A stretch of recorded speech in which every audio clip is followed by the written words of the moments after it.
मोठ्या tournament WPL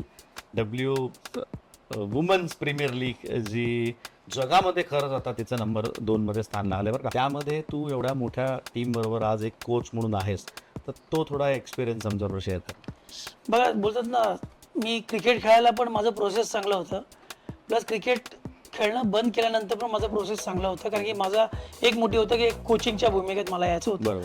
आणि मला 3 वर्ष KKRकडे एक्सपिरियन्स भेटला, तो ॲज ए असिस्टंट बॉलिंग कोच म्हणून तिथे काम करायला भेटलं. नंतर LSD मध्ये बॉलिंग कोच म्हणून काम केलं.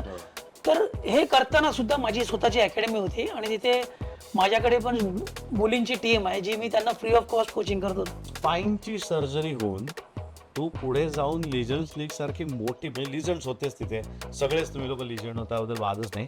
पण तेवढी कॉम्पिटेटिव्ह टुर्नामेंट तू खेळलास, हे कसं झगडलं बाबा? शेवटी मी तेच बोलू शकतो की प्रेम क्रिकेट पायी आणि विल पॉवर. इंजरीज स्पोर्ट्समॅनच्या लाईफमध्ये असतातच सगळ्या. मला असं वाटतं स्पोर्ट्समॅनला कळते कुठच्या इंजरीवर कसं करायचं, पण ही जी सर्जरी होती ती माझ्यासाठी खूप मोठी होती. माझं स्पिन झालेली नव आणि माझा फुट ड्रॉप झाला होता. तर डॉक्टर मला बोलले तुला सर्जरी करायला लागेल म्हणून त्याची.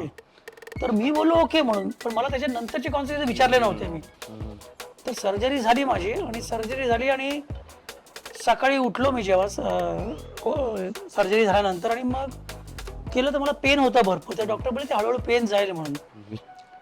तर मी जस्ट गुगल केलं की व्हॉट सर्जरी हे झाली आहे नऊची. तर त्याच्यानंतर काय अभ्यास केला नव्हता, कारण की मला पेन एवढं होतं ना, म्हणजे बिलीव्ह नाही करू शकत तुम्ही. तो पेन नऊचा पेन म्हणजे माझ्या एवढ्या इंजरीज मध्ये खेळलोय मी, फ्रॅक्चर मध्ये खेळलोय. मी 3ऱ्या दिवशी तो कास्ट काढला सरळ पायातला, शूज घातले आणि लंगडत चालत होतो आणि बोललो फिजिओथेरपी करायला लागली. मला खेळायचं आहे म्हणून बोलतो किती विल पॉवर असेल तुम्ही काही करू शकता. म्हणून मला एक मेसेज द्यायचा आहे ऍक्च्युली आपल्या प्रेक्षकांना, जे बघत असेल त्यांना, की तुमच्याकडे विल पॉवर असेल तर तुम्हाला कोणी थांबवू शकत.